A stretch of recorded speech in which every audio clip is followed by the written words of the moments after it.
안녕하세요. 밀리언달러입니다. 저의 직업은 재무설계사이고 고객들의 재정과 보험에 대한 관리를 해주는 평범한 40대 가장입니다. 오늘 이야기할 주제는 재무적인 이야기나 보험에 대한 이야기가 아니라 2년 전 저에게 있었던 급성 심근경색으로 죽을 뻔한 고비를 넘기게 된 이야기를 하면서 건강한 사람도 저렇게 될 수 있구나 하는 경각심을 알려드리는 부분과 주변에서 심근경색 전조 증상에 대해서 많이들 물어보셔서 정보 공유 차원에서 말씀드리려고 합니다. 참고로 저는 고혈압도 없었고 식이요법도 신경 쓰는 스타일이고 주 3회 이상 운동을 꾸준히 하였습니다. 웨이트는 기본이고 크로스핏 트레이닝 등 다양한 운동을 하면서 건강한 삶을 살아가고 있었습니다.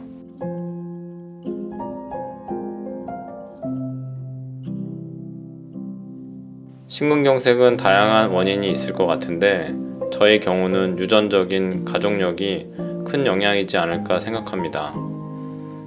할머니, 아버지 모두 심근경색 질환이 있었고 스텐트 삽입술을 하셨습니다. 가족력이 있으신 분들은 심장 혈관이 튼튼하지 않을 확률이 높습니다. 저의 경우도 시술 이후 알게 된 사실이지만 심장 혈관이 다른 사람들보다 약한 상황이라고 알게 되었습니다.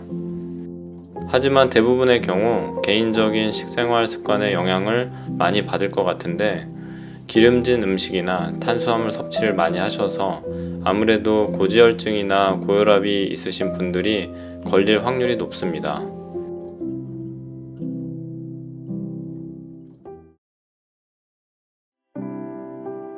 (2020년 6월이었습니다) 그 당시 아들은 6학년이었는데 살도 좀 찌는 것 같고 학교 폭력에도 대비할 겸 건강한 체력을 만들어주기 위해서 같이 유도 체육관을 다니자고 하였습니다.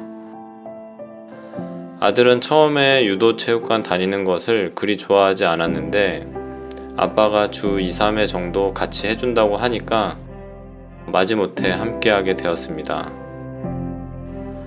체육관을 갔더니 대부분 중고등 학생들이었습니다. 아들은 학생들과 운동을 주로 하였고 저는 젊었을 때 유도를 3년 정도 해서 2단 정도의 경력이 있다 보니 지도를 하고 있는 유도 코치님들과 주로 운동을 하게 되었습니다. 오랜만에 하는 운동이라서 힘들고 가끔은 다치고 그랬지만 저는 심장이 터질 듯한 운동이 저의 몸을 더 건강하게 만든다고 생각하였습니다. 운동을 한 지 한두 달 정도가 지났습니다. 2020년 7월 말 8월 초 정도였습니다. 간헐적으로 호흡곤란 증세가 오면서 평상시 운전할 때나 그냥 이야기할 때 한 번씩 숨을 쉬기가 굉장히 힘든 상황들이 있었습니다. 일상생활을 하면서 또 고객들과 상담을 할 때에도 간헐적으로 한 번씩 굉장히 가슴이 답답함을 느꼈습니다. 인터넷에서 이런 증상들을 검색해보니 심혈관 질환에 대한 가능성이 있다고 해서 회사 인근에 있는 순환기 내과 전문병원에 가서 검사를 하였습니다. 혈액검사와 심장 초음파, 심전도 검사를 하였는데 모두 정상으로 나왔습니다. 검사 결과를 들려주던 의사 선생님께서는 정신적인 문제가 아닌가 생각된다고 말씀하셨고 저에게 공황장애가 의심되니 정신과를 가보라고 추천해 주셨습니다. 이후 정신과를 가서 증상을 이야기했더니 정신과에서는 정확히 공황장애라고 볼 수는 없는데 잠을 못 잔다고 하니 수면제 처방을 해주겠다고 하셔서 수면제를 받아왔습니다. 저는 밤이 되면 가슴이 점점 뛰는 느낌이 들었고 수면에 대한 공포가 생기면서 수면제 없이는 잠을 잘 수 없는 날이 점점 많아졌습니다. 한 2, 3개월 동안 굉장히 힘든 나날을 보내던 차에 인근에 있는 아주대학교 병원에서 수면검사를 받아봐야겠다는 생각이 들어서 이비인후과 진료를 보기도 하였습니다. 수면검사를 하는 날도 마찬가지로 잠을 자기가 굉장히 힘들었습니다. 검사 결과를 이비인후과 교수님으로부터 들었는데 잠을 자는 동안에 수면의 질은 괜찮다고 하시면서 저에게 크게 이상이 있다라고는 할 수 없는 상태다 라고 말씀해 주셨습니다. 몇 달 동안 이런저런 검사를 받고 났는데 모든 검사 결과가 이상이 없다고 하니 저는 굉장히 편안한 마음 상태가 되었습니다. 그래서 그날이었습니다. 2020년 11월 25일. 저는 다시 운동을 가게 되었는데요. 한 달 반 만에 다시 찾은 체육관이었는데 그래서 그런지 굉장히 힘들다고 느껴졌습니다. 대련을 하는 과정에서도 다른 때와는 달리 중학생과의 시합도 힘들다고 느껴졌습니다.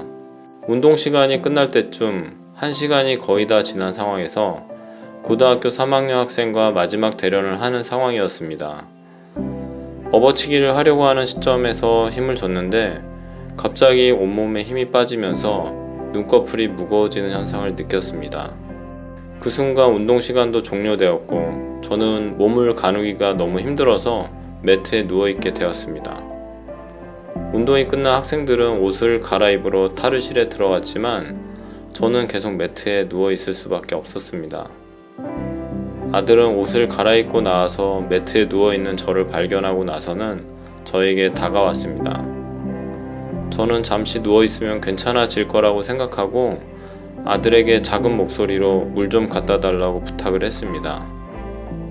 그 이후 저는 의식이 거의 없는 상태가 되었고 아들이 관장에게 이야기를 해서 저는 바로 119에 의해서 병원으로 옮겨지게 되었습니다. 의식이 완전히 없어지지는 않았고 왔다 갔다 하는 상황이었습니다. 병원에 도착해서는 코로나 검사 등을 해야 해서 휠체어에서 앉아서 대기를 해야 하는 상황이었습니다. 이 소식을 듣고 온 와이프는 거의 시체처럼 휠체어에 늘어져 있는 저를 발견하고는 충격을 받을 수밖에 없었습니다. 멀쩡히 운동하러 간 사람이 거의 반송장이 되어 있었으니까요.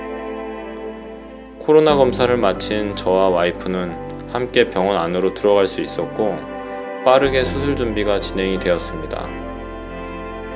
소변줄과 팔의 좌우 모두 링거를 꽂게 되었고 의사분이 저에게 고지하기 시작하였습니다. 현재 환자분의 심박수는 30도 안 되는 상황입니다. 심장의 관상동맥 중 오른쪽 큰 쪽이 막혔는데 시술하기가 굉장히 어려운 부분입니다.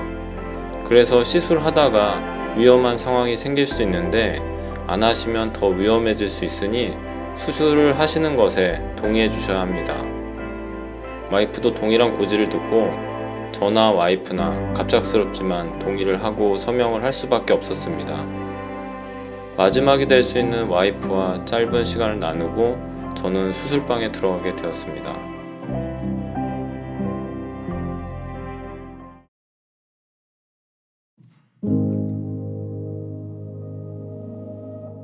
우선 힘들었던 것 중에 하나는 심장의 통증으로 몸이 힘든 상태여서 수면 마취를 빨리 해줬으면 했는데 심근경색 시술은 환자의 상태를 보면서 해야 돼서 의식이 있는 상태에서만 진행하게 됩니다. 오른쪽 허벅지에 대동맥을 잘라서 심장 조영제를 넣는 과정이 있게 되고 그러면 모니터에서 제 심장 쪽으로 새하얀 조영제가 올라가는 것이 보입니다. 찾아내는 과정이 끝나면 바로 내시경으로 스텐트를 삽입하게 됩니다. 그 과정에서 심장이 쪼그라드는 고통을 느끼게 됩니다. 마치 죽을 것 같은. 그 시간이 5분 정도였는데 저에게는 5시간과도 같았습니다. 다행히 수술은 잘 되었고 새벽 1시경에 중환자실로 옮겨졌습니다. 심장이 계속 불규칙하게 뛰는 게 느껴지면서 잠을 잘 수가 없었습니다.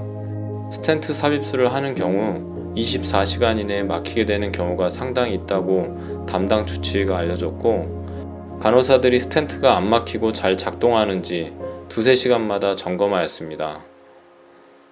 4일 차에는 일반 병실로 이동하였고 7일 만에 퇴원을 할 수 있었습니다.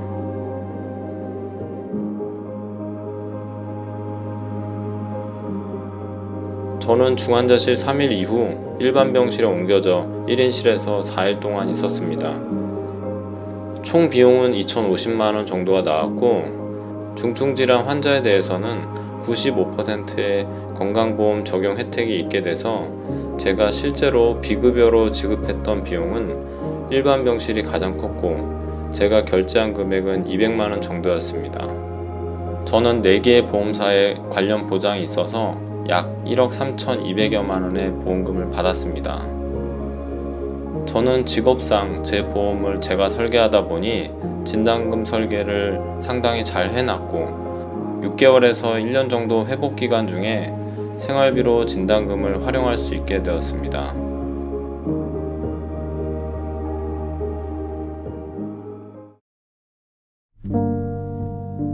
만 2년이 지난 지금 저의 건강은 상당히 정상적으로 돌아왔습니다.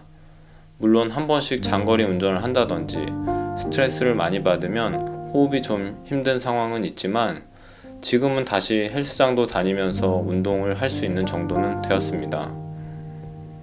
고객들과의 상담에서도 저의 사례를 많이 이야기해 주면서 건강하다고 심혈관 질환에 대한 진단 자금을 소홀히 준비하시면 안 된다는 이야기도 해드립니다.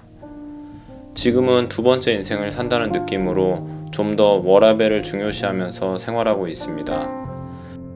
저와 비슷한 증상을 가지고 계신 분들이 있다면 이 영상을 보시고 병원 선택이나 준비하는 것에 도움이 되셨으면 좋겠습니다. 또한 건강한 분이라도 언제든 저와 같은 경우가 있을 수 있으니 영상 참고하셔서 문제가 있으시면 바로 큰 병원을 가시고 진단금도 잘 준비해 놓으시면 좋겠습니다. 지금까지 영상 시청 감사드립니다.